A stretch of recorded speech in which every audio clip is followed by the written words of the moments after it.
My boyfriend told his friends I was just something to do until he finds better, not realizing I was standing behind him, holding the birthday gift I spent weeks planning. And when he— Hi Reddit. I'm 22F, and this all unfolded a few weeks ago. I've been sitting with it for a while, trying to make sense of things, trying not to let the whole thing eat me alive. I'm not the type to post about my personal life online, but I honestly just need to put this somewhere. Somewhere it won't echo back at me with fake sympathy or vague advice about letting it go. So, here's what happened, or rather, how it all started to unravel. I met Miles, 23M, during the spring of my freshman year at university. It was one of those warm evenings when the campus still buzzes after sundown, and people sit out on the grass just to feel alive. There was a student film screening outside the library, and I ended up sitting near him by accident. Or maybe not by accident. He always claimed I caught his eye right away. We started talking over some indie film neither of us really understood, and the conversation just kept going. He had this quiet confidence that pulled me in, like he didn't need to try too hard. I remember thinking he was the kind of guy who didn't mind silences. He just knew how to fill them when it mattered. We started dating not long after that, and before I knew it, we were doing the whole study together, crash at each other's place, talk about dreams at 2 a.m. thing. It felt real, solid. Over the years, we had our ups and downs, who doesn't? But I always believed in us. Even when things got tense, like when he started skipping classes junior year or when he dismissed my plans to apply for internships out of state. I figured he just needed more time to figure himself out. He always told me I was the stable one and that he admired how focused I was. I wore that like a badge of honor. After graduation, I landed a job in digital marketing. It wasn't my dream role, but it paid the bills and gave me room to grow. Miles, meanwhile, was trying. Or so he said. He picked up a few gigs here and there tutoring, dog walking, helping his uncle with web design, but nothing consistent. He was still living in the same shared apartment near campus, still sleeping until noon most days. I supported him emotionally, financially when needed, and always told myself this was temporary. He was talented, thoughtful, charming when he wanted to be. I figured his drive would catch up eventually. Then came his birthday. Miles doesn't like big gestures, so I tried to make the day meaningful instead of flashy. A few months earlier, we'd walked by this little vintage music shop, and he stopped dead in his tracks at the sight of a weathered, sunburst Les Paul guitar in the window. He said it looked just like the one his dad used to play before he passed. It was a throwaway comment, but something in his voice stuck with me. He never brought it up again, and I doubt he thought I remembered. But I did. I couldn't afford that exact guitar. It was way out of budget. But I spent weeks scouring forums and second-hand sites until I found one with the same model and look. It had a few nicks on the side, but nothing I couldn't fix with some polish and patience. I even reached out to a friend who worked at a music store to make sure I tuned it right. I wanted the reveal to be perfect, not flashy, just thoughtful. I planned everything. A cozy dinner reservation at his favorite jazz bar, a small gathering of friends afterward at his place, and a handwritten note tucked inside the guitar case. I'd imagined his face when he opened it. The surprised laugh, the way he always ran his fingers through his hair when he got emotional. I thought about that moment for days. The night before his birthday, I realized I had left my phone charger at his place. It wasn't urgent, but I figured I'd swing by since I was nearby picking up the cake I'd ordered. I also thought I could quietly leave the guitar behind his couch so he'd find it when he woke up. Something about that felt sweeter than handing it to him in person. When I got there, his roommate, Troy, opened the door and greeted me like usual. He didn't think twice about letting me in. Miles and I were close enough that I'd come by all the time. Troy told me the guys were out back on the patio, having a drink. I nodded, thanked him, and made my way through the apartment. That's when I heard them talking. I was about halfway through the kitchen when I caught Miles' voice drifting through the open patio door. He was mid-sentence, laughing in that slightly smug way he did when he felt clever. She's sweet, but let's be real. I'm not marrying her or anything, he said, like it was the most casual thing in the world. I stopped cold. At first, I thought maybe I misheard. Or maybe he was talking about someone else. Then another voice chimed in, Caleb, I think. Dude, that's cold. Miles laughed again. I mean, she's fine. She's low maintenance. Doesn't complain. Just kinda there, you know? Something to do until I figure things out, or until something better comes along. The room spun a little. I didn't move. I couldn't. My fingers tightened around the handle of the guitar case. The weight of it suddenly felt unbearable, like it was filled with cement and shame. I stood there, just out of sight, listening to him describe me like I was a background character in his life. Like I was a placeholder. Something to do. I think one of the other guys said something after that, maybe to change the subject, maybe to keep it going, but I didn't hear it. I turned around and left as quietly as I could. Didn't say a word to Troy. Didn't look back. I drove aimlessly for a while after I left his place. I didn't even know where I was going, just turned down random streets, windows cracked, music off. I didn't cry, not right away. It was like my body hadn't caught up to my brain yet. I just felt hollow. Not angry. Not heartbroken. Just tired. Like I'd been carrying something heavy for so long and only now realized it wasn't mine to carry. Eventually, I ended up in the parking lot of a 24-hour diner, one of those places that always smells like burnt coffee and pancakes. I sat in my car for maybe half an hour before going in. I didn't even order anything. Just slid into a booth in the corner and stared out the window, the guitar still sitting in my trunk, like a joke that wasn't funny anymore. The worst part wasn't even the words. Not exactly. It was how easily they came out of his mouth. How he said it with a laugh, like I was some kind of inside joke. Like our relationship was just this convenience he'd stumbled into. Something to fill the time. And all that time I'd spent trying to be understanding, trying to make things easier for him, thinking I was being patient, supportive. All of it now looked like quiet permission for him to treat me like I didn't matter. I didn't sleep that night. I called in sick the next day and stayed home, alternating between lying in bed and pacing the apartment. I kept opening the notes app on my phone, trying to write out what I wanted to say to him. Not for closure. Not even for confrontation. Just something to organize the storm in my head. But every time I started typing, I'd get this knot in my throat and slam it shut. By mid-afternoon, my phone started buzzing. Text from Miles. A few from his friends. I didn't read most of them, but I did catch a glimpse of one preview on my lock screen. Hey, you left last night? Everything okay? That hit me sideways. Everything okay. Like he hadn't said anything. Like it was just a normal night and I had slipped out because I was tired or forgot something. That was the moment it really sank in. He had no idea I heard him. None. I could have ghosted him, blocked him, and been done with it. But after everything I'd poured into that relationship, the idea of letting it all quietly disappear felt too easy for him. He'd just move on. Say I was dramatic. Say we drifted. No, I wasn't going to burn everything down just yet, but I wasn't going to disappear either. I spent the next day planning.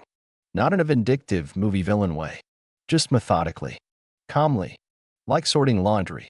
I returned the reservation at the jazz bar, got a partial refund. Thankfully. I donated the guitar to a local music youth program. The card? I burned it in the sink and watched the words curl into ash. Then I took a long shower, changed into a clean outfit, and went to the birthday dinner. Yup, I still went. I know how that sounds, but hear me out. I needed to see him. Not to beg for answers or hear some hollow excuse. I just wanted to look him in the eye knowing what I knew. I wanted to see if there was even a flicker of guilt. And, okay, maybe a part of me wanted him to see that I wasn't unraveling. That I could still show up, hold my head high, and walk out on my own terms. The dinner was at this low-key Italian place downtown. Cozy booths, warm lighting, the smell of garlic everywhere. I showed up right on time. He was already there, surrounded by a few of his friends, laughing, arms draped over the back of the booth like he owned the place. He looked up and smiled when he saw me. That same smile he always gave me, like nothing had changed. Hey, you, he said, standing to hug me. You okay? You left kind of quick last night. I hugged him back. Briefly. He didn't notice how stiff I was. Or maybe you did and didn't care.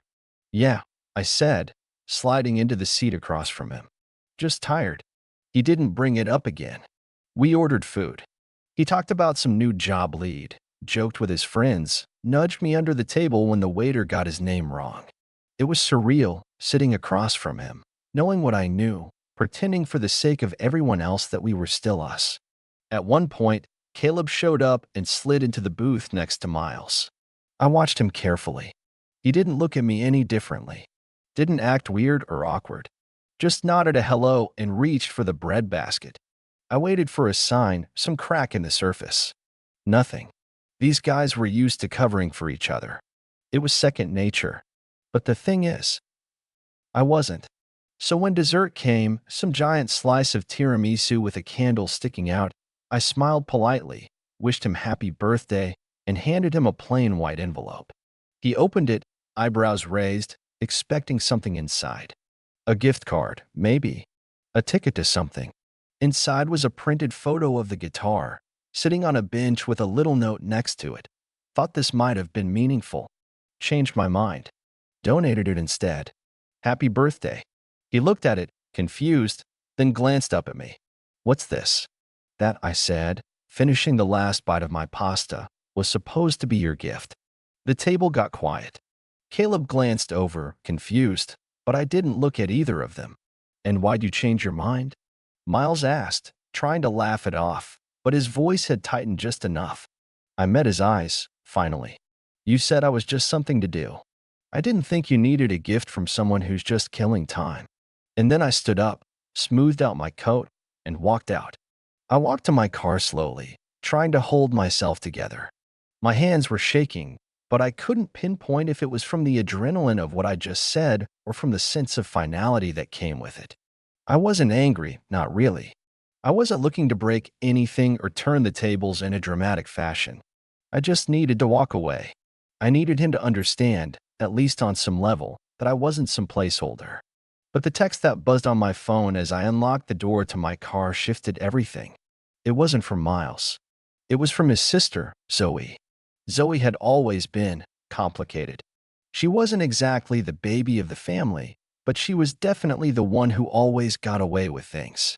She wasn't cruel, but she wasn't someone I could trust, either. She and I had spent some time together, mostly during holidays or when I'd been at Miles' place. But there was always an underlying tension, like she was sizing me up without saying anything outright. I knew she didn't like how much Miles leaned on me, how much she saw how much I'd done for him. And to be honest, she didn't hide it well. The message from her was short and to the point. You should know something. Miles isn't what you think he is. He's always been this way. Don't think you're the first one. I stared at the message, my pulse picking up again. It was vague. It didn't make sense. But Zoe didn't usually send me messages like this unless she was trying to say something without saying it. I didn't want to read too much into it, but the words hung there in the air between us like an invitation. I took a deep breath, and instead of responding immediately, I just sat in my car for a moment. My mind raced, replaying every moment with him. All those quiet moments where I'd caught him lying about little things, or when I'd found him hiding behind his half-hearted attempts to explain why he couldn't take anything seriously. I brushed them off, because I thought he was just figuring things out. I thought I could wait. But now, I wasn't so sure. I couldn't just let this slide. Not anymore. I wasn't looking for petty revenge or something impulsive. But I knew I needed to do something. Something quiet. Something calculated. I had to make sure Miles understood the cost of his carelessness, not just with me, but with everything. The way he treated people. The way he used them. So I set the phone down and started thinking. Not about what would hurt him the most emotionally. That wasn't the point. I needed him to see his own complacency, his own lack of direction. I needed him to realize how deeply I'd been involved in his life, and how little he truly respected me in return. I texted Zoe back after a few minutes, trying to sound calm but purposeful. What are you talking about? If you're trying to warn me, I need more than vague hints. Be straight with me, Zoe. I let it sit there for a while, unsure if I'd get a response. I didn't want to chase answers from someone who had been on the sidelines, but I had no choice. I needed to know what she was hinting at. Because that little message was my window into everything I'd suspected but never fully confronted. While I waited, I started making my own plans. First thing on my list was to get my personal things out of Miles' apartment. I wasn't interested in leaving anything behind that might let him think I was still clinging to something that wasn't real. No half-sentimental trinkets, no leftover clothes. I didn't want him to have anything that could potentially feed his ego after all this. So I made a list of things that I knew I could pick up while he was at work. Clothes, a few books, and, honestly, I wanted to get my key back. Because, yes, he'd let me have one at some point. It wasn't just about the physical things, though. It was about severing ties on my terms, not his. But it wasn't just about me anymore. It was about the fact that, by staying in the background for so long, I'd become complicit in a dynamic that wasn't working for either of us. And I knew it wasn't just me who'd been fooled by him. There were other people he'd lied to, other people who had invested time and energy into helping him, thinking he was going to step up. I wasn't going to be the only one to see the truth. I'd never thought of myself as the type to play games or orchestrate elaborate payback schemes. But after hearing that message from Zoe, I couldn't just let this go. I started considering how to take some of the attention away from the comfortable little world Miles had built for himself. If he wanted to see what consequences really felt like, I'd show him. I wasn't planning on burning bridges or playing a toxic game. I wanted him to feel uncomfortable, to feel how much I'd given without being seen. I wanted him to look around and finally ask himself why no one ever stuck around for long. I wanted to take away the crutch he'd been using for years, his ability to glide by on charm and manipulation without really working for anything. The first step? Exposing some of the things I knew about him. And I didn't mean gossip. I meant the real stuff. The things that would wake him up to the fact that there were people who'd been silently watching him waste his potential. That he wasn't just finding himself, he was stalling. And the thing about stalling is that eventually, time runs out. It wasn't going to be a huge public spectacle, though. That wasn't my style. It was going to be slow, almost imperceptible, like chipping away at the edges of his comfortable world. And then Zoe replied, "I don't want to get involved, but I've seen how he treats you. He'll never change. You deserve more than what he gives you." I read that message inside. It wasn't a direct admission of anything, but I could tell that Zoe was warning me in her own way, almost like she was regretting not speaking up sooner. I could work with that. I took a breath and sat back in the car, looking at the message Zoe had sent. There was something in the way she said it, something almost resigned about her tone, that made me realize I wasn't the first person he'd let down. She knew what he was like, and it was clear she had been waiting for me to figure it out for myself. That moment shifted everything. It wasn't just about Miles anymore. It wasn't just about getting my stuff back or having a conversation about why I was hurt. This was about understanding the pattern. The same way he had treated me was how he had treated others. He took, and when there was nothing left, he just moved on without looking back. I made a decision. The next day, I went to his apartment. He wasn't home, which worked out perfectly.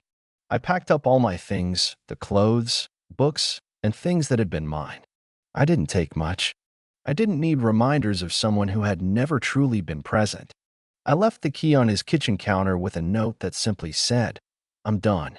I gave you everything, and you gave me nothing." I didn't expect a reply. I didn't need one. But then something surprising happened. I didn't hear from Miles right away, and to be honest, I didn't care at first. A few days went by, and I went through the motions: work, errands, making plans with friends. I didn't feel lonely. I didn't feel angry anymore. I just felt relieved. Like a weight I didn't know I was carrying had finally lifted. And then, on the fifth day, I got a message from Zoe again. "I think Miles finally gets it. He's been texting me nonstop. I don't think he realized how much he pushed you away." I didn't respond immediately. I wasn't looking for an apology or some grand gesture. The truth was, I'd moved on. I wasn't interested in hearing his excuses or trying to fix what had already been broken. But a few days later, he called. I debated answering, but in the end, I picked up. "Hey," he said, his voice sounding tired. "I just wanted to talk. To apologize for how I've treated you." I didn't cut him off. I didn't yell. I just listened. He went on about how he had been self-centered, how he realized he'd been taking me for granted, how he hadn't seen it at the time, but now he understood the impact of what he'd done. I'd heard this story before from him, but this time it felt different. Maybe because I wasn't waiting for him to change. Maybe because I didn't need him to. I don't want your apology, I said calmly. You can't keep apologizing for things you've already done. You've shown me who you are, Miles, and I'm done letting you treat me like I'm nothing. There was a long pause on the other end of the line. So that's it. That's it, I replied. I gave you a chance, and I'm not going to keep pretending. He said a few more things, mostly trying to explain himself, but by that point, I wasn't listening. I didn't need to hear the words. I knew exactly what had happened. I knew that the time I spent trying to fix him had been wasted. I didn't need his closure. I had mine. After that call, I didn't hear from him again. He never tried to reach out through friends or family. It felt like a finality I hadn't expected to feel. It was quiet, but it was peaceful. Zoe did reach out a couple of weeks later, though. We had a brief conversation, and she told me that Miles was a mess. He'd been apologizing to everyone and trying to piece his life back together, but she admitted something that struck me. He'll never change until he learns that it's not just about him. It wasn't a vindictive statement. Zoe wasn't gloating. She was just tired, and I could tell that she had been waiting for him to come to terms with his own behavior for a long time. That's where things ended with Miles. He faded from my life without much fanfare, without any grand gestures, but that was okay. I didn't need the drama. I didn't need a big confrontation or some dramatic apology. The peace I had found from walking away was worth more than anything he could have said or done. As for me, I focused on myself. I spent time rediscovering the things I had put on hold, the things I had pushed aside while I was trying to make a relationship work that never had the right foundation. I started saying yes to things that made me happy, things that had nothing to do with anyone else's approval. I eventually got the chance to take a trip to a place I'd always wanted to visit. It was something I'd been talking about for years but had always put off. But this time, I went. Alone. And it was exactly what I needed, a reminder that I had control over my own happiness, and I didn't need to rely on someone else to feel complete. I don't know what happened to Miles after that. Zoe told me he was trying to work on himself, but part of me didn't care. I wasn't there to witness it, and honestly, that was for him to figure out.